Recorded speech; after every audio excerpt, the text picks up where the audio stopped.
लक्ष्मी नारायण भगवान की जय। राधे राधे जी। आषाढ़ महीने की योगिनी एकादशी पर आइए श्रवण करते हैं लक्ष्मी नारायण भगवान की कथा, योगिनी एकादशी व्रत कथा और साथ के साथ आंवला, और हम सभी श्रवण करेंगे तुलसी माता की कथा। आज के दिन सुनी जाने वाली सभी कथाओं का रसवादन इस वीडियो में सुनेंगे, बस आप अंत तक बने रहें। सबसे पहले आज एकादशी व्रत कथा अनुसार अर्जुन ने भगवान श्री कृष्ण से पूछा, त्रिलोकीनाथ, मैंने आपके मुख से ज्येष्ठ माह के शुक्ल पक्ष की निर्जला एकादशी कथा को विस्तार से सुना था। अब आप कृपा करके मुझे आषाढ़ महीने के कृष्ण पक्ष की एकादशी के बारे में बताइए। इस एकादशी का क्या नाम है, क्या महत्व है और इस व्रत को कैसे किया जाता है, ये सारी बातें मुझे विस्तार से कहिए। तब भगवान कृष्ण ने कहा, पांडुपुत्र, आषाढ़ महीने के कृष्ण पक्ष की एकादशी को योगिनी एकादशी के नाम से जाना जाता है। इस एकादशी का व्रत करने से सभी पाप नष्ट हो जाते हैं। इस व्रत को करने से इस लोक और परलोक में खूब सुखों की अनुभूति होती है। हे अर्जुन, यह एकादशी तीनों लोकों में प्रसिद्ध है। इस एकादशी का व्रत करने से सभी पाप नष्ट हो जाते हैं। मैं तुम्हें पुराणों में कही हुई कथा सुनाता हूँ, ध्यान से सुनो। बहुत समय पहले कुबेर नाम का एक अलकापुरी नाम की नगरी में राजा था। वह राज्य करता था। वह परम शिव भक्त था। उसका हेममाली नाम का एक यक्ष सेवक था जो पूजा के लिए रोज पुष्प चुनकर लाया करता था। हेममाली की विशालाक्षी नाम की अति सुंदर स्त्री थी। एक दिन की बात है, वह मानसरोवर से पुष्प लेकर चला, किंतु रास्ते में ही उसने अपनी स्त्री को देखा। उसने पुष्पों को वहीं रख दिया और अपनी स्त्री के साथ विहार करने लगा और इसी भोग विलास में वह समय को भूल गया। धीरे धीरे मध्याह्न का समय आ गया। उधर हेममाली की प्रतीक्षा करते करते राजा कुबेर को जब मध्याह्न का समय हो गया तो बड़ा क्रोध आया और उन्होंने क्रोधपूर्वक अपने सेवकों को आज्ञा दी कि तुम लोग जाओ और पता करो कि हेममाली अभी तक पुष्प लेकर आखिर क्यों नहीं आया। सेवकों ने तुरंत ही आज्ञा पाकर आगे की ओर प्रस्थान किया और उन्होंने हेममाली का पूर्ण रूप से खोजबीन करने के बाद पाया कि वह स्त्री विहार कर रहा है। इस बात को सुनकर तो राजा कुबेर को और अधिक क्रोध आ गया और उन्होंने उसी समय हेममाली को बुलाने की आज्ञा दी। भय से कांपता हुआ हेममाली राजा के सामने उपस्थित हो गया। उसे देखकर कुबेर राजा को क्रोध बहुत अधिक बढ़ गया। क्रोध के मारे उनकी आंखें लाल हो गई, होठ फड़फड़ाने लगे। क्रोध से भरे हुए उस राजा ने कहा, अरे अधर्मी, तूने मेरे परम पूजनीय देवों के देव महादेव का घोर अपमान किया है। जा, मैं तुझे श्राप देता हूँ कि तू स्त्री वियोग में तड़पेगा और मृत्युलोक में जाकर कौड़ी का जीवन व्यतीत करेगा, अर्थात कोड़ी का जीवन व्यतीत करेगा। कुबेर राजा के श्राप से वह तुरंत ही स्वर्ग से पृथ्वी पर आ गिरा और कोड़ी हो गया। उसकी स्त्री भी उससे बिछड़ गई। मृत्युलोक में आकर उसने अनेकों भयंकर कष्ट भोगे, परंतु भगवान शिव की कृपा से उसकी बुद्धि मलिन नहीं हुई। उसे अपने पहले जन्म की सारी बातों की सुध रही। अनेक कष्टों को भोगता हुआ और अपने पूर्व जन्म के कुकर्मों का स्मरण करता हुआ वह हिमालय पर्वत की ओर जाने लगा। चलते चलते मार्कंडेय ऋषि के आश्रम वह पहुंच गया। मार्कंडेय ऋषि अत्यंत वृद्ध तपस्वी थे, साक्षात दूसरे ब्रह्मा जी के समान प्रतीत हो रहे थे। उनका वह आश्रम भी ब्रह्मा जी की सभा के समान शोभा पा रहा था। ऋषि को देखकर हेममाली वहां पर आ गया। उसने ऋषि को प्रणाम किया और उनके चरणों पर वह गिर गया। हेममाली को देखकर मार्कंडेय ऋषि ने कहा, अरे तूने कौन से निष्काम किए हैं जिससे तू कोड़ी हो गया है और भयंकर कष्टों को भोग रहा है। महर्षि की बातें सुनकर हेममाली ने कहा कि हे मुनिवर, मैं राजा कुबेर का अनुचर था और मेरा नाम हेममाली था। मैं प्रतिदिन मानसरोवर से पुष्प लाकर श्रेष्ठ पुष्प जो है प्रभु के चरणों में अर्थात शिव की पूजा में प्रयोग करता था और कुबेर को दिया करता था। एकदम समय की बात है, मैं मानसरोवर से पुष्प लेकर चला। रास्ते में मुझे मेरी पत्नी मिल गई और उसी के साथ रमण करने लगा। समय का मुझे कोई ज्ञान नहीं रहा और मध्याह्न काल हो गया।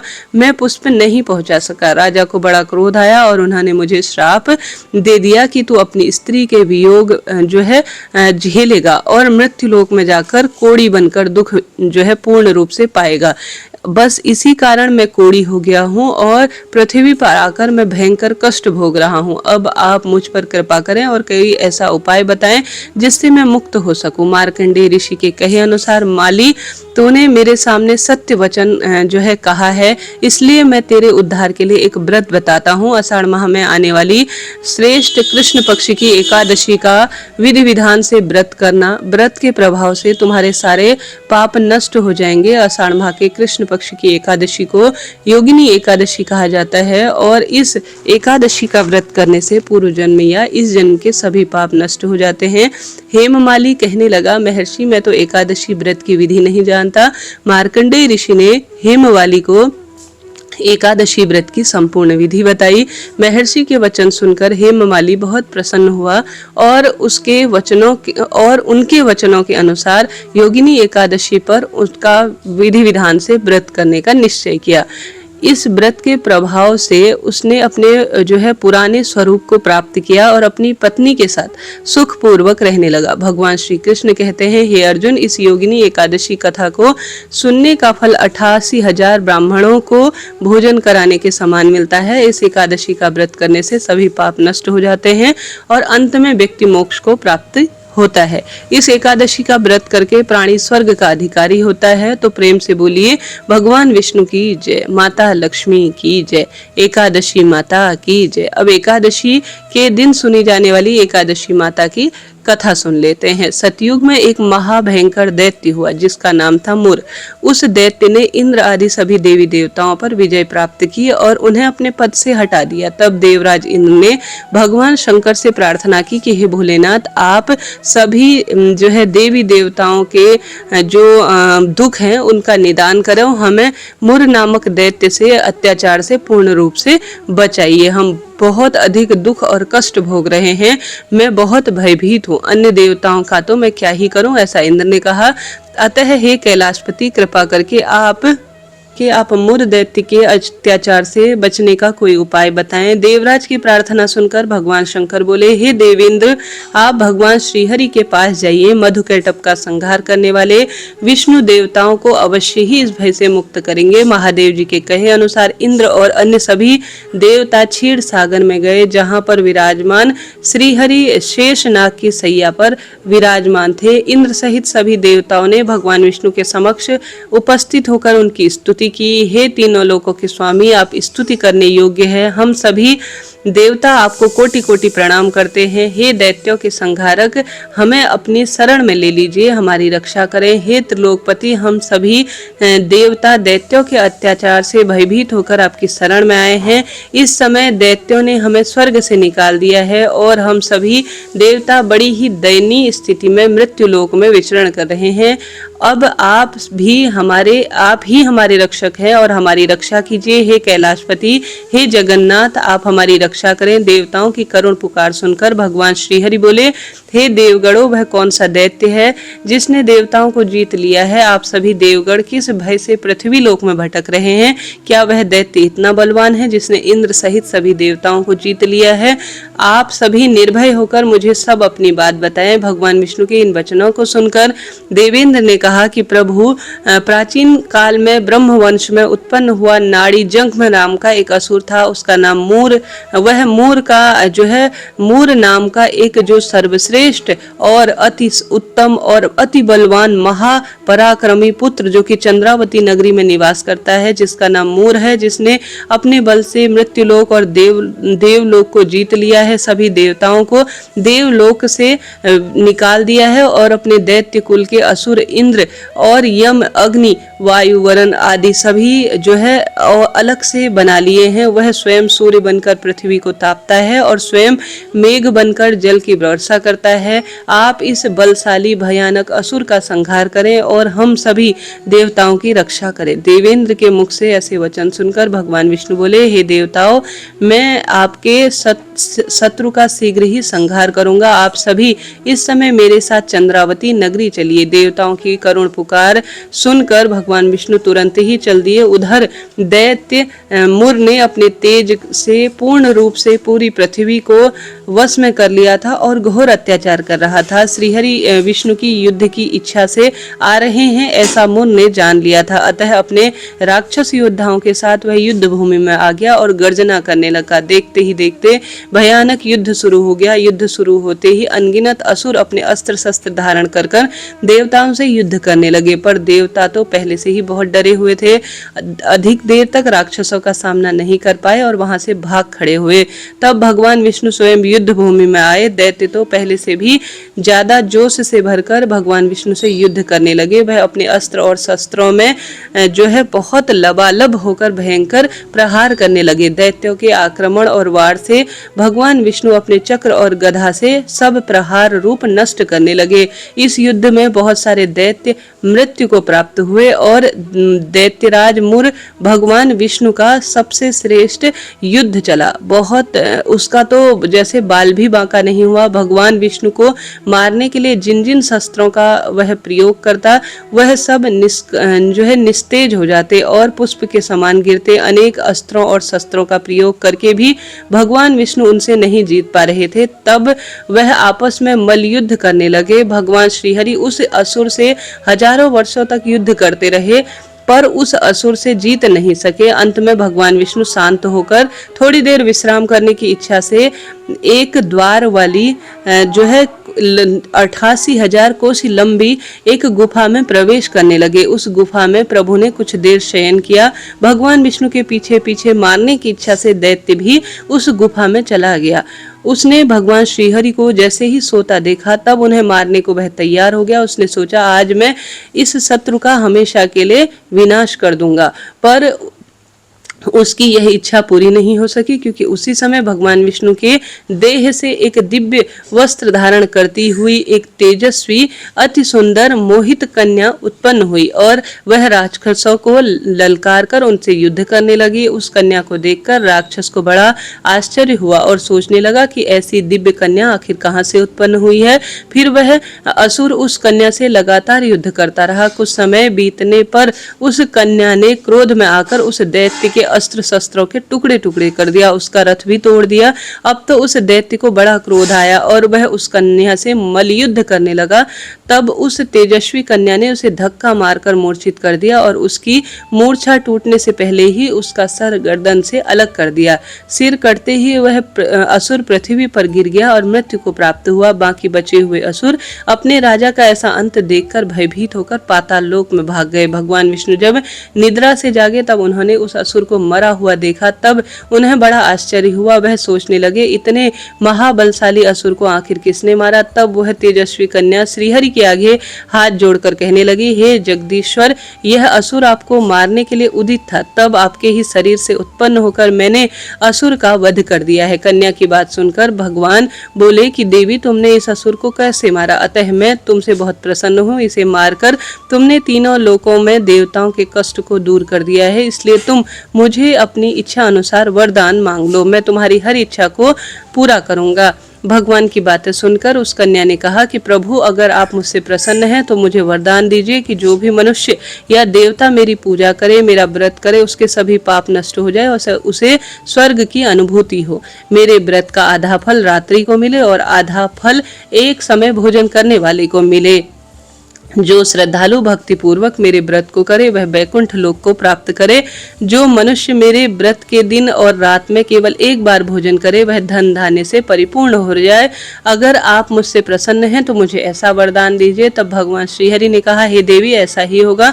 मेरे और तुम्हारे भक्त एक ही होंगे और इस लोक में सभी सुखों को भोग कर अंत में विष्णु लोक को प्राप्त करेंगे। हे कल्याणी, तुम एकादशी के दिन उत्पन्न हुई हो, इसलिए एकादशी के नाम से जानी जाओगी और 11 के नाम से भी पहचानी जाओगी। और जो मनुष्य आपका व्रत करेगा वह सभी पाप से नष्ट हो जाएगा। तुम मेरे लिए तीज, अष्टमी, नवमी और 14 से भी अधिक प्रिय रहोगी। तुम्हारे व्रत का फल सब तीर्थों के फल के जो है पुण्य प्रताप से भी महान होगा। यह मेरा आपके लिए वरदान है। इतना कहकर भगवान हरि अंतर ध्यान हो गए। एकादशी व्रत में एकादशी माता की कथा जो भी कहता, सुनता, सुनाता है उसकी सब मनोकामना पूर्ण हो जाती है। प्रेम से बोलिए एकादशी माता की जय हो। की जय। एक कन्या थी, वह थोड़ी सी बड़ी हुई, उसको समझ में आने लगा तो वह नित्य नियम से तुलसी माता का पूजन करने लगी। उसके प्रतिदिन का नियम था कि वह तुलसी माता का पूजन करने के बाद ही भोजन करती थी।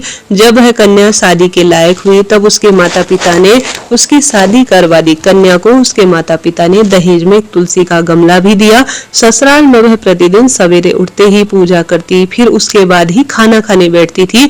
उसकी 2 जेठानियां भी थी, वह रोज उसका मजाक उड़ाती थी कि बड़ी नियम धर्म वाली बनती है। उन दोनों को उससे बहुत ही ईर्ष्या हुआ करती थी, इसलिए वह दोनों तुलसी जी का गमला भी छुपा दिया करती थी। वह कन्या बड़ी मुश्किल से गमला ढूंढती, कर लाती, अच्छे से पूजा करती, फिर दिया बाती कर कर तुलसी माता से अपनी मन की कामना कहते हुए फिर खाना खाती थी।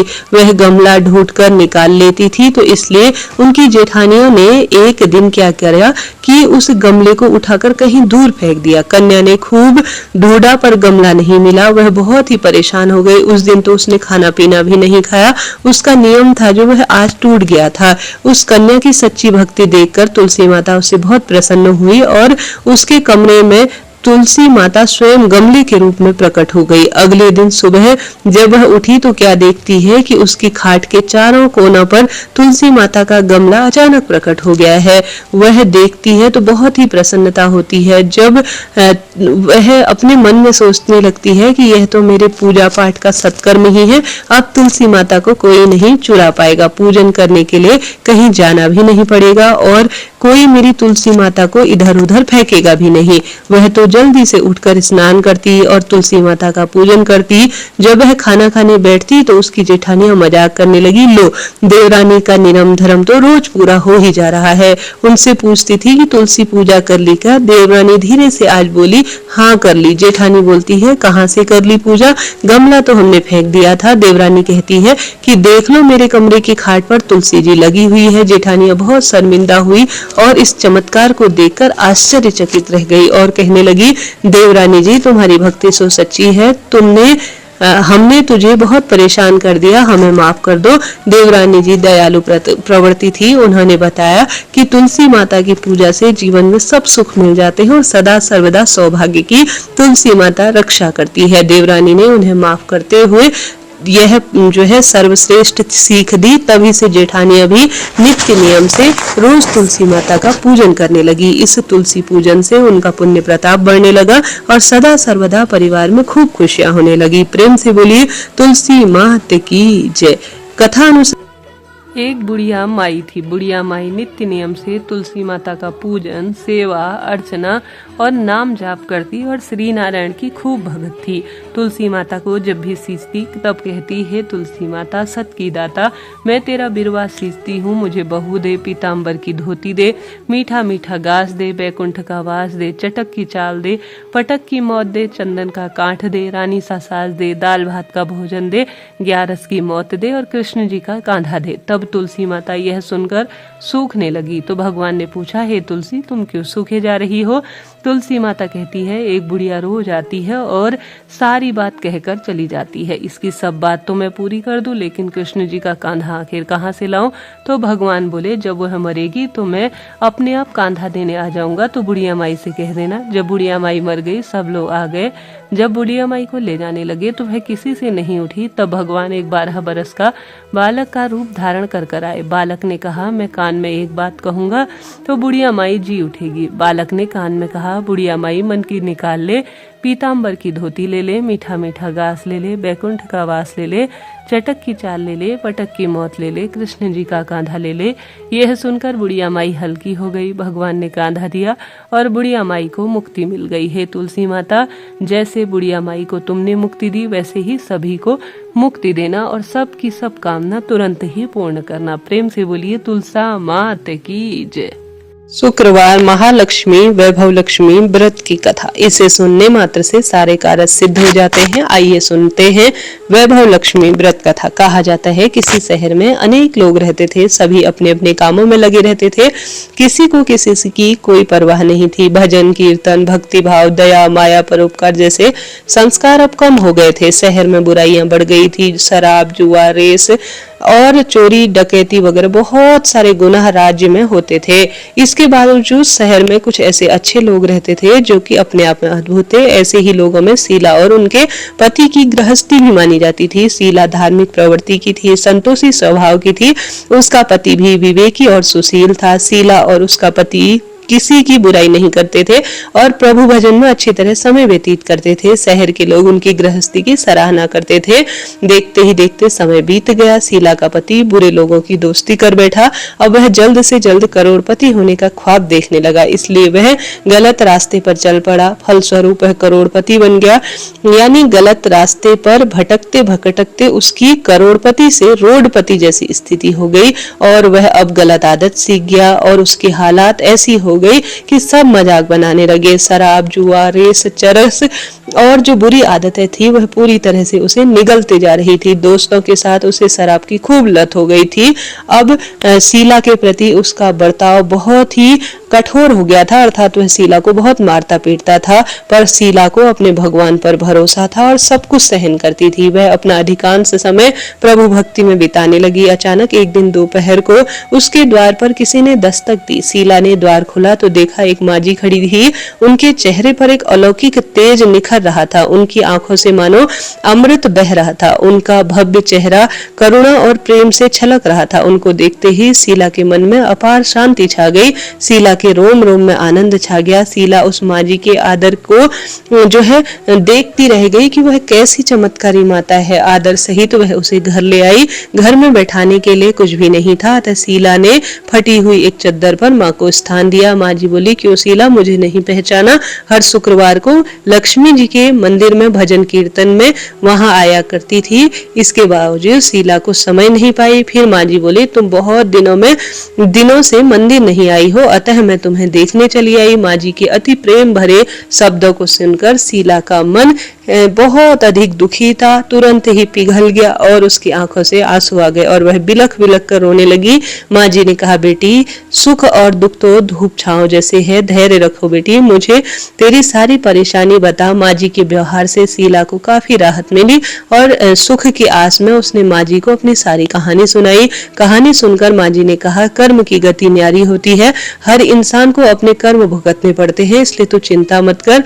अब तू कर्म भुगत चुकी है, अब तुम्हारे दुख के दिन अवश्य दूर हो जाएंगे और सुख के दिन आएंगे। तो तू तो माँ की भक्त है ना, तो लक्ष्मी माता तो प्रेम और करुणा की अवतार हैं। वह अपने भक्तों को हमेशा ममता रखती हैं, इसलिए तू धैर्य रख, माँ लक्ष्मी का व्रत कर, इससे सब कुछ ठीक हो जाएगा। शीला के पूछने पर माँ जी ने उसे व्रत की सारी विधि बताई।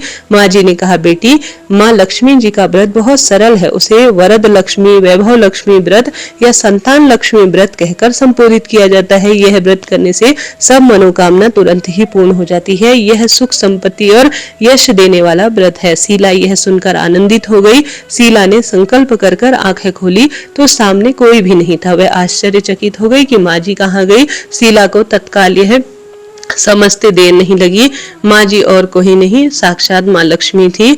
दूसरे दिन शुक्रवार था। सवेरे स्नान करके स्वच्छ कपड़े पहनकर शीला ने माँ जी द्वारा बताई गई विधि अनुसार पूरे मन से व्रत किया। आखिर में प्रसाद वितरित हुआ। यह प्रसाद पहले पति को खिलाया। प्रसाद खाते ही पति के स्वभाव में फर्क पड़ने लगा। उस दिन उसने शीला को मारा नहीं, सताया भी नहीं। शीला को बहुत आनंद हुआ। उसके मन में वैभव लक्ष्मी व्रत के लिए खूब श्रद्धा बढ़ गई। शीला ने पूर्ण श्रद्धा भावना से 21 शुक्रवार के वैभव लक्ष्मी व्रत किए। 21 शुक्रवार को माँ जी के कहे अनुसार उद्यापन विधि करके 7 स्त्रियों को वैभव लक्ष्मी व्रत की 7 पुस्तकें उपहार दी। फिर माता जी के वैभव लक्ष्मी स्वरूप की छवि को वंदन करके भाव से मन में प्रार्थना की, हे माँ धन लक्ष्मी, मैं आपका वैभव लक्ष्मी व्रत करने की मन्नत मांगी थी, आज वह पूर्ण हुआ। हे माँ, मेरी हर विपत्ति दूर करो, हम सबका कल्याण करो। जिसे संतान न हो उसे संतान दो। सौभाग्यवती महिला का सौभाग्य अखंड रखना। कुंवारी लड़की को मनभावन पति देना। जो आपका यह चमत्कारी वैभव लक्ष्मी व्रत करे उसकी सब विपत्ति को दूर करना, सभी को सुख करना। हे माँ, आपकी महिमा अपरंपार है। ऐसा बोलकर लक्ष्मी जी के धन लक्ष्मी स्वरूप को छवि को प्रणाम किया। व्रत के प्रभाव से शीला का पति अच्छा आदमी बन गया। वह कड़ी मेहनत और व्यवसाय करने लगा। उसने तुरंत ही शीला के गिरवी रखे गहने छुड़ा लिए। घर में धन संपत्ति और सब कुछ श्रेष्ठ रूप में वृद्धि करने लगा। घर में पहले जैसी सुख शांति छा गई। वैभव लक्ष्मी व्रत का प्रभाव देखकर देखकर मोहल्ले की दूसरी स्त्रियां भी विधि पूर्वक महालक्ष्मी वैभव लक्ष्मी व्रत करने लगी। वैभव लक्ष्मी व्रत उद्यापन 7, 11 या 21 जितने भी शुक्रवार की मनौती मांगी हो उतने शुक्रवार तक व्रत पूरी श्रद्धा और भावना से रखना चाहिए। आखिरी शुक्रवार को इसका शास्त्रीय विधि से व्रत उद्यापन कर देना चाहिए। प्रेम से बोलिए महालक्ष्मी की जय, वैभव लक्ष्मी की जय, धन लक्ष्मी की जय, सौभाग्य लक्ष्मी की जय। आंवला पेड़ जिसे धात्री वृक्ष भी कहा जाता है, शुक्रवार के दिन महालक्ष्मी का यह स्वरूप माना जाता है। आइए श्रवण करते हैं आंवला वृक्ष की प्राचीन कथा। कथा अनुसार प्राचीन समय में देवी लक्ष्मी ने भगवान विष्णु अर्थात नारायण और भगवान शिव की संयुक्त आराधना करने का विचार किया। वह सोचने लगी ऐसा कौन सा वृक्ष है जिसमें दोनों देवी देवता वास रूप में करते हो, अर्थात ऐसा कौन सा पेड़ है जिसमें शिव नारायण का वासा माना जाता हो। तब उन्हें ज्ञात हुआ कि आंवला वृक्ष भगवान विष्णु को अत्यंत प्रिय है और उसमें दिव्य शक्तियों का निवास माना जाता है। देवी लक्ष्मी आंवले के वृक्ष के नीचे बैठकर भगवान विष्णु और शिव जी का पूजन करने लगी। उन्होंने आंवले के पेड़ की परिक्रमा की, दीप जलाया और भक्ति भाव से स्तुति करने लगी। उनकी भक्ति से प्रसन्न होकर भगवान विष्णु और शिव बोले सर्वश्रेष्ठ रूप में हमें अब दर्शन देने चाहिए। दोनों आंवला पेड़ में प्रकट हो गए। शिव जी ने कहा जो भक्त आंवले के वृक्ष की श्रद्धा पूर्वक पूजा करेगा उसे पुण्य, आरोग्य और सुख संपदा प्राप्त होगी। भगवान नारायण ने आशीर्वाद दिया कि जो नित्य नियम से जो है श्रेष्ठ आंवले वृक्ष का पूजन किया करेगा उसके सारे पाप नष्ट हो जाएंगे और उसके घर में खूब धन संपदा सुख समृद्धि बनी रहेगी। तभी से आंवले के वृक्ष को शिव और नारायण का स्वरूप माना जाता है। दोनों को यह वृक्ष बहुत ही अधिक प्रिय है। श्रेष्ठ रूप में हर एक महीने के श्रेष्ठ नवमी, शुक्रवार या कार्तिक शुक्ल पक्ष की नवमी के दिन आंवले वृक्ष की परिक्रमा, पूजा, दान पुण्य और दीप दान और उसके नीचे भोजन करने की श्रेष्ठ परंपरा चली आ रही है। शास्त्रों में सर्वश्रेष्ठ इसे लक्ष्मी नारायण का स्वरूप भी माना जाता है। जो श्रद्धा पूर्वक इस कथा को सुनता सुनाता है उसे सुख समृद्धि, आरोग्य तथा भगवान शिव नारायण की कृपा प्राप्त होती है। ऐसी मान्यता है कि आंवला वृक्ष की पूजा से अक्षय पुण्य प्रताप की श्रेष्ठ प्राप्ति होती है। जिस घर में आंवला वृक्ष होता है कहा जाता है उस घर में साक्षात माता लक्ष्मी वास करती है। आंवला दान करना, भोजन में ग्रहण करना श्रेष्ठ आरोग्यता प्रदान करने वाले कार्य में माना जाता है। इति श्री शिव नारायण आंवला वृक्ष कथा समाप्त। अब आइए प्रिय श्रोता जनों, एकादशी माता के जयकारे और श्री नारायण के जयकारे लगाते हुए एकादशी माता की दिव्य जो आरती है उसका भी रसवादन कर लेते हैं। आरंभ करते हैं। ओम जय एकादशी माता मैया, जय एकादशी माता, विष्णु पूजा व्रत को धारण कर शक्ति मुक्ति पाता। ओम जय एकादशी माता, तेरे नाम गिनाऊं देवी भक्ति प्रदान करनी, मैया भक्ति प्रदान करनी, गण गौरव की देनी माता, शास्त्रों में वरनी। ओम जय एकादशी माता, मार्गशीर्ष के कृष्ण पक्ष की उत्पन्ना विश्वतारिणी जन्मी, मैया विश्वतारिणी जन्मी, शुक्ल पक्ष में होय मोक्षदा मुक्तिदाता बन आई। ओम जय एकादशी माता, पाप के कृष्ण पक्ष की सफला नामक है, मैया सफला नामक है, शुक्ल पक्ष में होय पुत्रदा आनंद अधिक रहे। ओम जय एकादशी माता, नाम 60 तिला माघ मास में कृष्ण पक्ष आवे, मैया कृष्ण पक्ष आवे, शुक्ल पक्ष में जया कहावे, विजय सदा पावे। ओम जय एकादशी माता, विजया फाल्गुन कृष्ण पक्ष में शुक्ला आम्ल की है, मैया शुक्ला आम्ल की है, पाप मोचिनी कृष्ण पक्ष में चैत्र महाबली की। ओम जय एकादशी माता, नाम वरुथिनी कृष्ण पक्ष में बैसाख माहवाली, मैया बैसाख माहवाली, शुक्ल पक्ष में होय मोहिनी, अपरा ज्येष्ठ कृष्ण पक्षी। ओम जय एकादशी माता, नाम निर्जला शुभ सब सुख करनी, शुक्ल पक्ष रखी स्वामी शुक्ल पक्ष रखी, योगिनी नाम आषाढ़ में जानो कृष्ण पक्ष करनी।